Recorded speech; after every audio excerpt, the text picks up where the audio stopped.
Pero Aznar se metía en los medios de comunicación. En la COPE no se metía, o quiero decir, no se metía. Lo que sí supongo que se metería, o si se metía no lo sabíamos. A mí no me llegó ninguna orden de Aznar, y por supuesto que a Antonio no le llegó ninguna orden de Aznar, ni a Luis, porque no las iban a afectar. Pero lo que yo sí me di cuenta es que en la situación que estamos, tú tienes que tener una multimedia. Se vive de la publicidad. La publicidad es una tarta, pero una tarta limitada que cada vez está teniendo más comensales y que la COPE estaba absolutamente sola.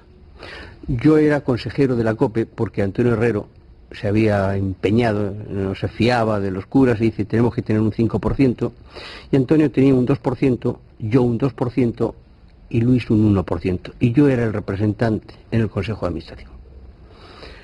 Yo había acuñado aquella famosa frase: en aquella parte del río está el imperio del monopolio, que era el grupo Prisa-PSOE, y en esta parte estamos los demás, el ejército de Pancho Villa, porque el mundo va por su lado, Antena 3 va por el suyo, la COPE por el suyo, ABC por el suyo.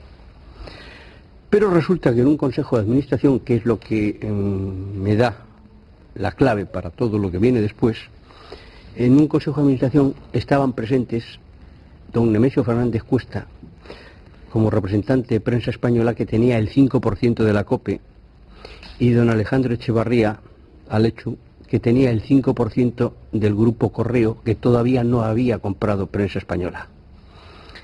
Y yo les digo, me levanto, los consejos de la COPE son para grabarlos. Hay curitas, vicarios, por ejemplo, que vienen de Burgos en el autobús de línea para cobrar su asistencia al Congreso. Y entonces le digo a Nemesio, mira Nemesio, a mí el diario ABC, su director era Paco Jiménez Alemán, me trata bien, pero me sorprende que teniendo el 5% de esta casa, vosotros ignoréis excesivamente o no le prestéis la atención debida a Luis Herrero y a Federico Jiménez Los Santos.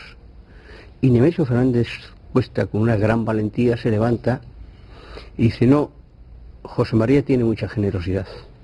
Yo personalmente he dado la orden a mi director que ni Federico ni Luis existen. Los curas se quedan sorprendidos y dicen, y no existen porque el rival en el mercado del diario ABC no es el país, es el mundo. Y esta casa, la COPE, políticamente ha tomado partido por el mundo. Por lo tanto, esa es la razón. Entonces yo aprovecho la circunstancia, me vuelvo a los curas y les digo, allí el imperio del monopolio, aquí, ya ven, el ejército de Pancho Villa, pero ni tan siquiera con los códigos de ese ejército. Y en ese momento, desde ese momento yo me planteo mi salida de COPE, terminaba contrato y además que hay que hacer una multimedia. Y entonces cojo a Juan Villalonga, que era presidente del Telefónica. Juan Villalonga, el gran amigo de Aznar. Juan Villalonga, el compañero de colegio de Aznar. Entonces cojo a Juan Villalonga y le digo, Juan, Telefónica tiene que estar en la comunicación, pero te anticipo, si tú no estás en la comunicación, vas a ser un botones del imperio. Y si estás en la comunicación, tienes que estar con toda la fuerza del mundo. Y me dice, quiero estar, ¿cómo se hace eso? Digo, muy fácil, un periódico, una televisión y una radio. Dice, el periódico ya lo tengo, El Mundo.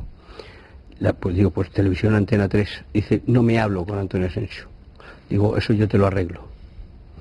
La radio, digo, los ciegos, ¿qué tienen que ver los ciegos? Desconocía incluso que los ciegos eran los dueños de Onda Cero. Pero te pongo una condición.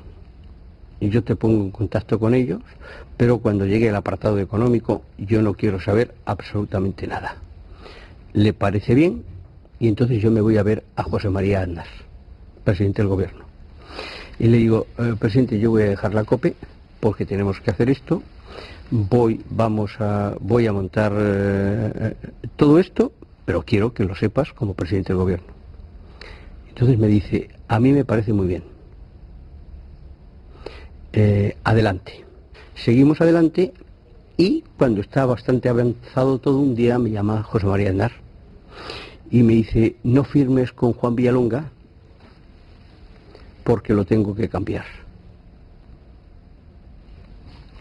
Se había producido el escándalo de la stock option y bueno, se había producido algo mucho más importante, creo que en todo eso, que era que Juan Villalonga había conocido a una chica mexicana y había dejado a su santa, y muy bien, digo, no, si no firmo con Telefónica, yo voy a firmar, dice, Rodrigo te dirá quién va a ser el nuevo presidente de Telefónica y te conoce, le parece bien esto y adelante.